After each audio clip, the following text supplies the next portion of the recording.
राज्य सरकार दोनों राजनीति के तहत एम्स कर रहे हैं। कहाँ हमको बेनिफिट मिलेगा, लेकिन जनता पीड़ित है कहाँ पर? सहरसा, मधेपुरा, सुपौल, खगड़िया, अररिया, किशनगंज। ये राजनीति का जवाब पिछले 8 वर्षों से एम्स निर्माण संघर्ष समिति दे रही है। चूंकि कोसी के लोग को राजनीति अब बहुत हो गया है एम्स के नाम पर। यहाँ आपने जमीन उपलब्ध करवाया और आप करे वहाँ बने नहीं, ये नहीं चलेगा। और इसी कारण है कि आप लोगों की दुआ, शक्ति, एकता के बल पर 3 बार दरभंगा खारिज हुआ और हम लोग उच्च न्यायालय गए। तब तक में 309 करोड़ रुपया जल्दबाजी में दे दिया गया शोभन दरभंगा के लिए राज्य सरकार द्वारा, ताकि ये लोग जीत नहीं जाए। तो वहाँ जब दे दिया गया तो माननीय उच्च न्यायालय का कहना था कि ठीक है, आपका कहना जो भी है आप माननीय सर्वोच्च न्यायालय में जाइए। इतनी शक्ति नहीं थी हम लोगों को कि माननीय सर्वोच्च न्यायालय के दरवाजा खटखटावें, लेकिन प्रभु कृपा से माननीय सर्वोच्च न्यायालय में हम लोग दायर किए हैं। डिफेक्ट पर इसी लटका हुआ है तो ये साधारण केस नहीं है। एसएलपी जो दायर हुआ है उसमें ढेर सारा डिफेक्ट होता है। डिफेक्ट को जब दूर कर लिया जाता है तो फिर केस का एक प्रक्रिया चलने लगती है।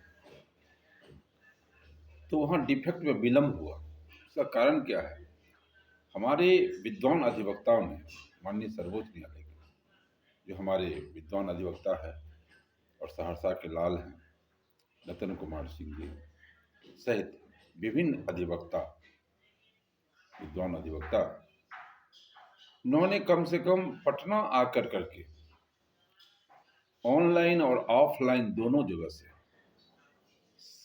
स्वास्थ्य विभाग से विभिन्न तरह का रिकॉर्ड, सहरसा से, दिल्ली के स्वास्थ्य मंत्रालय से वह जब लाए तो बहुत सारा रिकॉर्ड जो था हिंदी में लिखा हुआ था, उसका ट्रांसलेट करके सही शब्द जोड़ करके फिर अंग्रेजी में लाना, और कितना आरटीआई लिया गया है उसका जवाब हिंदी में है तो उसको फिर ट्रांसलेट कर अंग्रेजी में लिया जाना, उसमें विलम्ब हुआ है। तो हमारे अधिवक्ता वहाँ से आश्वस्त किए, घबराने की कोई बात नहीं है,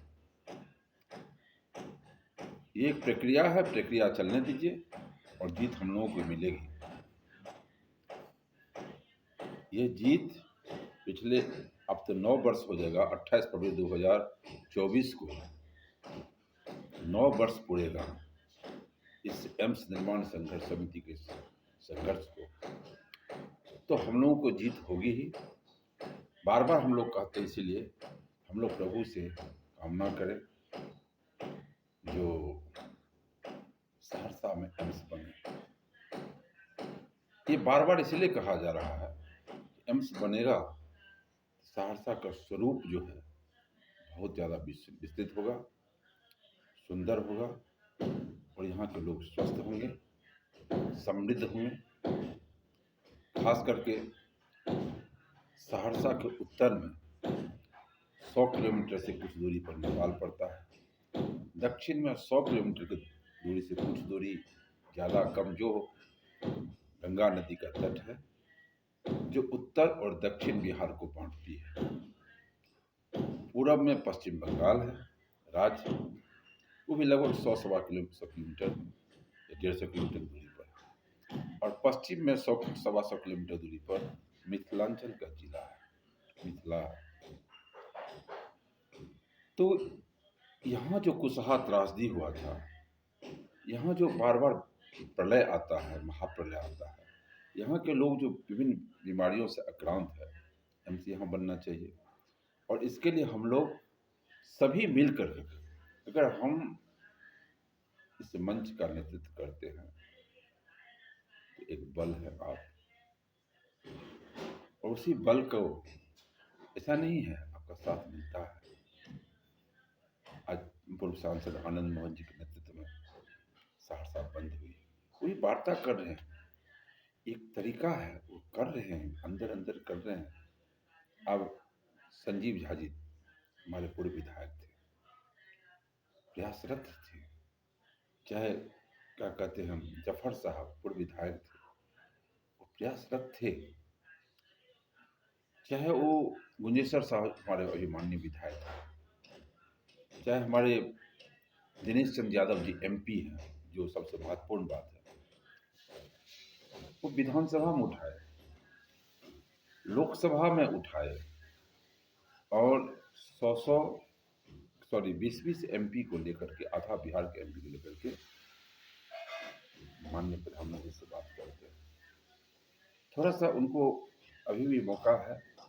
20 एमपी अगर एक बार मुख्यमंत्री के समक्ष जाएंगे, माननीय मुख्यमंत्री समक्ष में, निश्चित रूप से हमारी बात मानेंगे, एक बार हम मानेंगे। सच्चाई को बताने की आवश्यकता है। हम लोग तो जनप्रतिनिधि नहीं हैं। जाकर के माननीय मुख्यमंत्री को एक मौका मिला था, उस समय में हम लोग बात रखे थे।